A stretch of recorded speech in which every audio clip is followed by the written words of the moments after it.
Okay, Vermont history students, here we go with video number 2, the video for Unit 2 of Part 1 of the course. And it's great. All 10 of you have checked in, which is wonderful.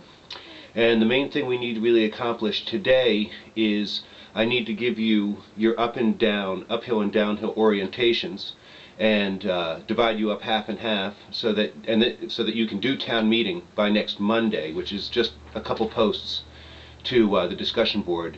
And then I need to also, hopefully with this video, give you enough content that to supplement what's already online, the outline for the part, for the unit, that you can know enough about uphill and downhill to intelligently be able to respond to the primary documents.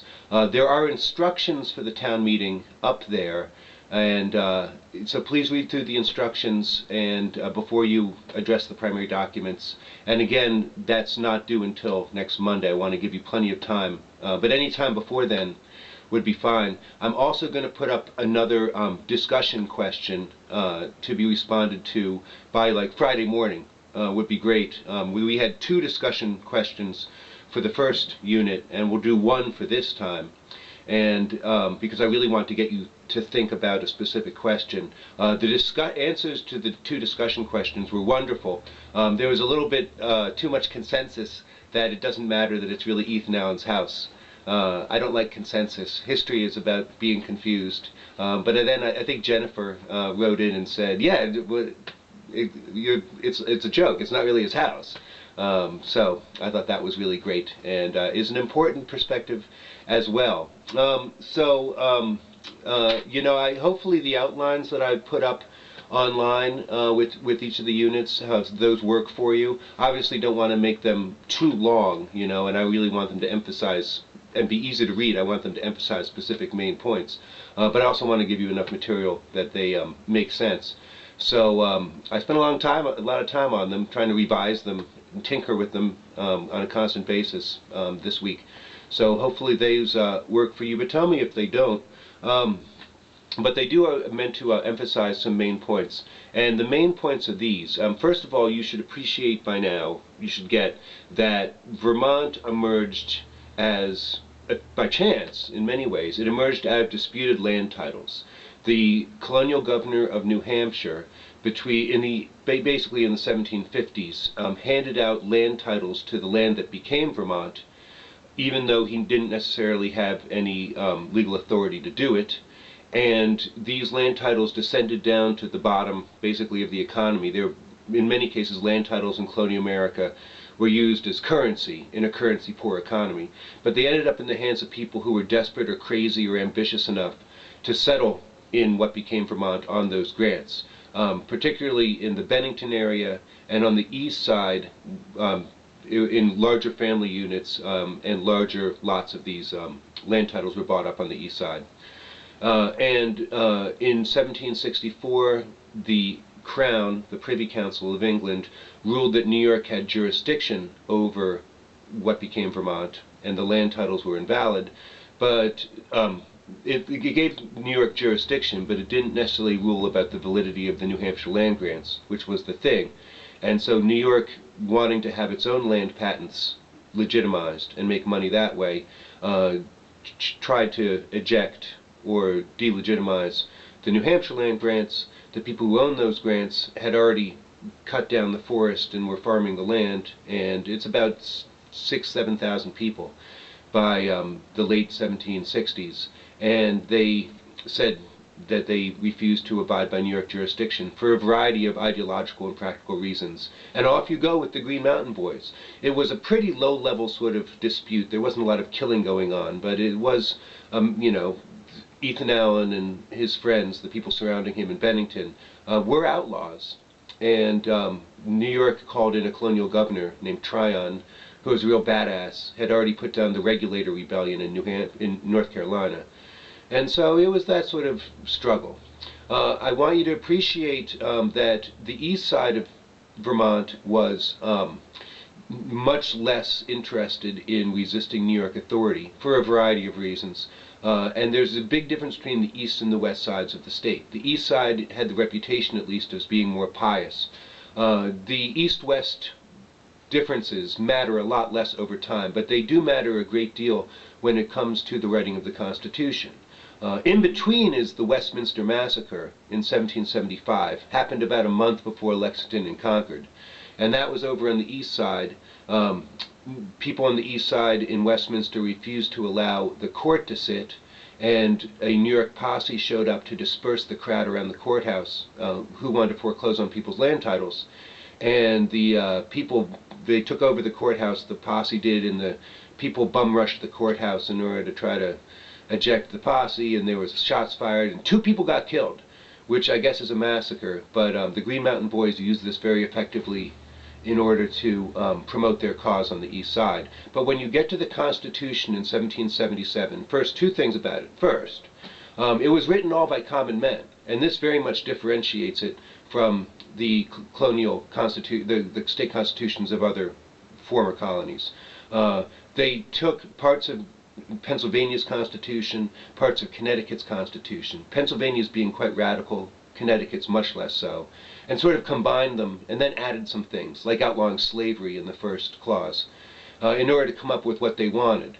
And what they were trying to do was, number 1, balance the interests of a lot of different people, and number 2, try to make Vermont as exciting an idea as it possibly could be. Very, very exciting.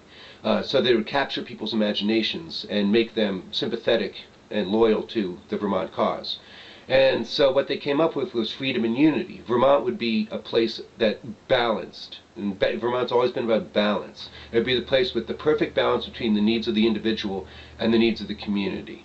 It would be a place that reconciled the most basic contradictions of the human experience, because everyone wants to be free to be fulfilled individually, and everyone wants to have a fulfilling social life and communal life in which other people make sacrifices and restraints on behavior so that you can be happy. And Vermont's founders promised that Vermont would perfectly reconcile these 2 poles of human existence. It hasn't exactly turned out perfectly that way over time, but it was a good idea. Also in 77 came the first, let's call him the first downhiller to arrive in Vermont. It's more complicated than that, but in 77, Vermont got its first lawyer, whose name was Isaac Ticonor, who was a Princeton graduate who moved to Bennington as it was passing the frontier period and settled down at the bottom of the hill where the mill was. The original settlers in towns all across Vermont settled on tops of hills for a variety of practical reasons, avoiding frosts, maximizing good arable land. And then when the professionals and the lawyers and the doctors, when they showed up, they tended to congregate down in the mill village at the river because that's where economic activity was, and also because it has better access to the outside world. Thus you have sort of a geographical orientation of the uphill farmers and the downhill businessmen. Where this came from, though, is that when I first came up with it, it was about 2000, and the Take Back Vermont movement was going on, and I could see that there was this thread of division all the way through Vermont history, and I knew it was about where you live. Burlington is very different from Danville or Belvedere. It was about employment. Farmers are different from businessmen, although some farmers farm in downhill ways and some people run businesses in uphill ways. I knew it's about ethnicity, it's about how long you've been in the state, it's even about how long people have been in individual towns. Being in a town for 5 generations is different from living in Vermont for many generations but just arriving in a new town, because community isn't a physical thing, it's shared experiences. And so what happened was that right at this initial period, Isaac Ticonor moved downhill in Vermont and was very politically ambitious. And gradually, as more lawyers arrived and business activity picked up, Vermont came to be organized around these 2 sort of communities, the uphill and the downhill community. Thomas Chittenden, the first governor, was the hero of the uphillers, Isaac Ticonor, the political leader of the downhillers. But make no mistake, these are, while they're about those other things, what they are is bundles of values. The original uphillers were cooperative, informal, believed in doing things in small ways, while downhillers were formal, legalistic, competitive, and different in that way. And so this happens all the way across the state, and by the early 1780s, the downhillers are increasingly successful in politics. A good example of uphill-downhill conflict was in 1780. A uphill leader, Matthew Lyon, was speaking out in favor of a bill in the legislature that was going to take land away from loyalists, and then the state could give that land to people sympathetic to Vermont, and then you win. It's a win-win because you get rid of the loyalists, you get more sympathetic people to Vermont, and if they buy the land, then you are able to pay public expenses. But this flies in the face of all Blackstone law, and a downhill guy named Nathaniel Chipman came out and stood up and said this is a ridiculous law, horrible, you can't just take people's land from them. And Matthew Lyon told him to shut up, and Chipman said, "You should shut up, you stupid Irish puppy." And the two of them went at it and had a big fist fight right there in the floor of the legislature.